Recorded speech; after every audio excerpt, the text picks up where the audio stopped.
과학화 사업 관련해서 지난 국회에서도 상당히 좀 악요가 있었던 것처럼 지금 말씀하신 것처럼 인구 절벽 또는 군 정예화 뭐 이런 측면에서 사실은 이런 감시 장비를 대폭 성능을 높여서 인력을 대체하는 그건 굉장히 절실한 일이라고 생각되는데요.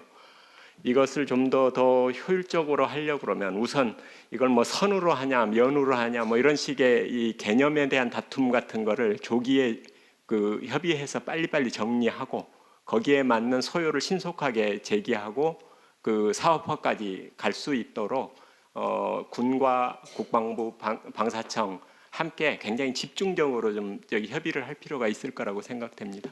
네, 제가 말씀드린 핵심의 요지는 방사능 수출이나 이런 어떤 외형적인 부분도 중요하지만 방사청에서 우리 또 연구기관들이 본질적으로 우리 국방에 가장 필요한 시급한 부분이 어떤 부분이냐 하는 부분도 본질적인 사명이란 측면에서 같이 고민해야 된다는 취지로 말씀을 드렸습니다. 다음 ADD 소장님께 한 가지 좀 여쭙겠습니다. 지금 ADD가 우리 국방의 3파 역할을 아주 이제 정말 오랜 역사를 가지고 사명감으로 잘 해주셨는데 최근에 당면한 문제가 우수 인력의 확보에서 굉장히 많은 어려움을 겪고 있다고 들었습니다. 이제 시대의 변화에 따라서 어떤 근무 여건이나 특히 근무 위치, 수도권과의 거리라든지 보상이라든지 이런 부분들이 과거에 있었던 사명감이나 우리 국가에 대한 충성보다는 금전적 가치를 더 중시하는 젊은 세대의 특성에 따라서 많은 어려움을 겪고 있는데 보고도 해 주셨는데 좀 더 획기적인 어떤 부분을 우리 국방부나 방사청, ADD가 같이 협업을 해서 우리 정부 제도에 반영할 부분이라든지 예산에 반영할 부분이라든지 하는 그런 부분이 있다면 좀 말씀해 주시면 좋겠습니다. 네, 국방과학연구소장입니다. 차관님의 질문에 감사드립니다. 사실 인력이 부족은 모든 연구소가 다 느끼는 그런 공통적인 사항일 텐데 금전적이나 처우에 관한 보상도 물론 중요하겠지만 저는 존중받고 또 인정받고 자긍심을 느끼도록 하는 주변의 응원과 또 인정, 그래서 처음엔 좀 그런 상부 차원에서 립 서비스를 좀 많이 해주셨으면 좋겠다는 생각이고요. 네, 우선 그걸로 칭찬으로 힘이 날 수 있을 것 같습니다.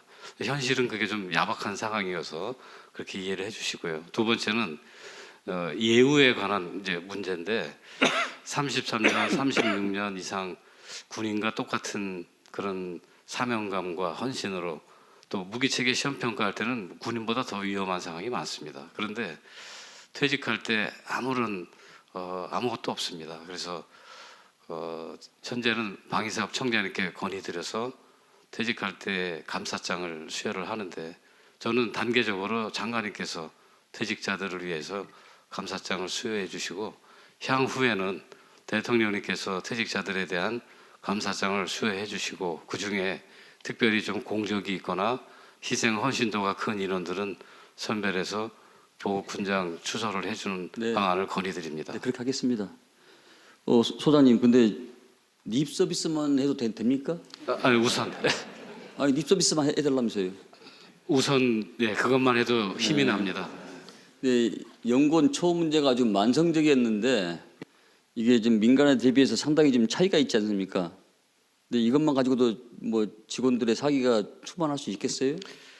세부적으로 처우와 관련돼서 증가하는 문제는 저희가 특별한 분야에 있어서는 인원을 선발할 때 스카우트할 수가 없고 기재부 지침에 따라서 블라인드 채용할 수밖에 없는데 일부 트랙을 저희가 좀 필요한 인력을 수급할 수 있도록 하는 트랙을 좀 마련해 주시고 또 일부 처우와 관련된 부분은 지금 국방부 방사청에서도 많이 노력해 주시는데 저희가 지속적으로 그건 별도로 건의 드리도록 하겠습니다. 그 업무보고 내용을 보니까 공직자윤리법상 취업 심사를 완화되려는 내용이 있어요. 네. 이게 지금 연구소에 공식 건의 입장입니까? 그렇습니다. 고경력자들이 예. 취업 심사를 하게 되면 우리 방산 기업에 가서 더 역량을 발휘할 수도 있을 텐데 그것이 제한되면 해외로 취업해서 나가는 경우도 많고 또는 일하지 않고 사장되는 경우도 있어서 그런 차원에서 말씀드렸습니다. 그러니까 뭐 연구소 특성상 이 문제가 뭐 쉽게 해결될 문제는 아니라고 생각합니다만은 네. 어쨌든 연구원들이 그 떠날 이유를 찾지 못하게끔 저희들이 국방부에서 최선을 다하겠다는 말로 대신하고자 합니다. 네, 감사합니다. 네. 그 방위사업 청장님, 지금 업무보고 내용 중에서 그 무기체계 부품 국산화에 대해서 관급제도 활성화에 대해서 말씀을 해주셨어요. 예.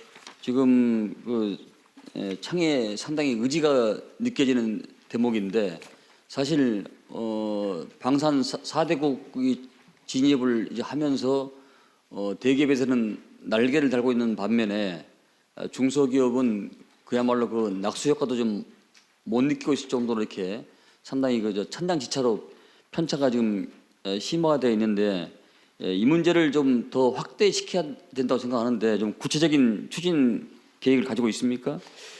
우선 그 이제 구조적인 문제를 좀 살펴보면 그 소요 단계 때부터 이 높은 성능하고 신속한 전력화에 대한 이제 군의 요구가 좀 많죠. 그런데 거기에 대응하려고 그러면 이제 체계기업 입장에서는 품질과 납기가 확실히 검증된 완성형 기술과 부품을 선호하는 경향을 갖게 되고요. 그로 인해서 기술 성숙도가 상당 수준에 이른 국산 부품이 있는 경우에도 상대적으로 안정성이 검증된 외산 부품 사용이 우선시되는 측면이 있고요. 이 과정에서 우리 기업, 그러니까 우리 중소 중견 기업이 그 진입 장벽에 막히는 현상이 있는 것도 사실이고요.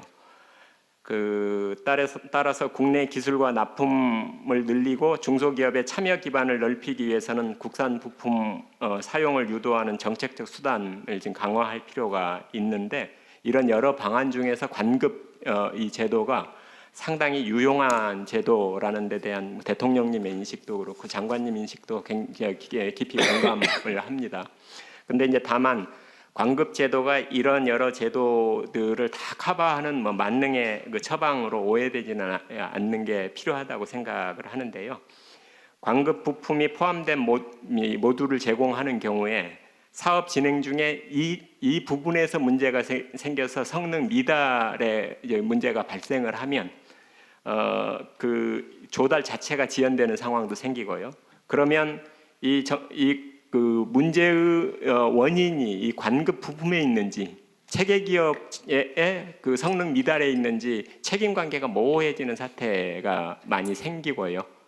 그것 때문에 이제 여기 그 법적 분쟁들이 많이 생겨서 사실은 우리 이제 사업부서에서는 관급과 도급을 놓고 결정을 하려고 그러면 주로 이제 이 도급 선택을 더 선호하는 경향을 갖습니다. 예.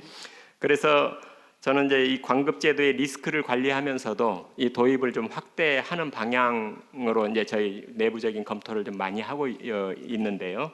우선은 지금 대체로 체계 개발 단계에서부터 이제 관급 적용 여부를 검토하고 있는데 이거를 선행 연구 단계부터 적용 가능한 부품을 조기에 식별해서 그 위험 요인을 사전에 걸러내는 그런 제도 보완을 좀 하는 게 필요하다 생각하고요.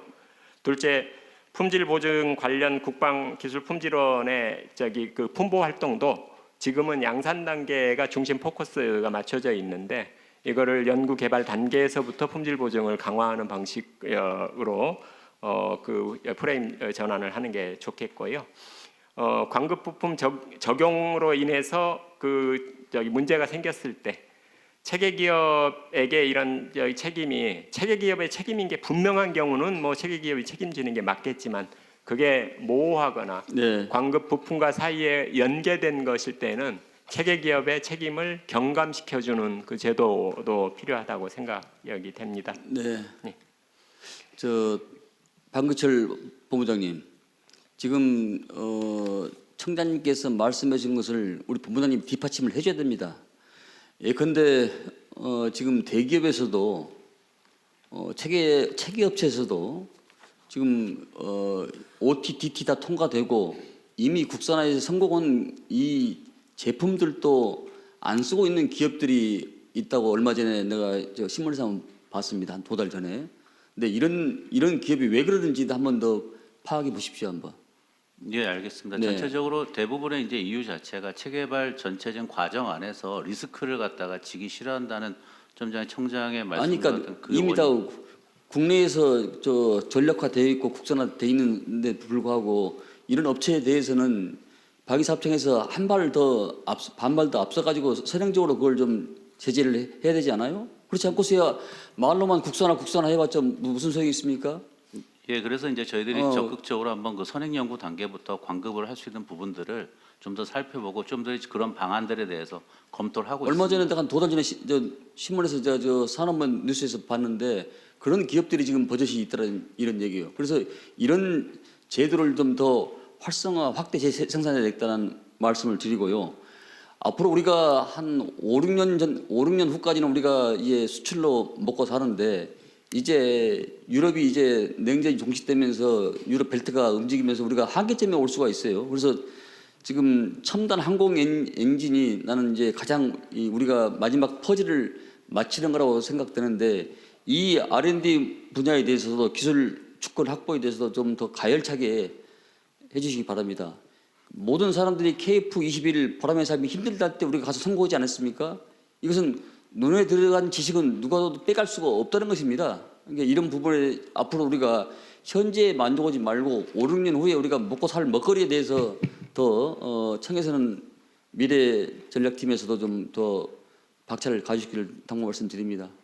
예, 알겠습니다. 장관님 말씀 잘 반영될 수 있도록 사업 추진토록 하겠습니다.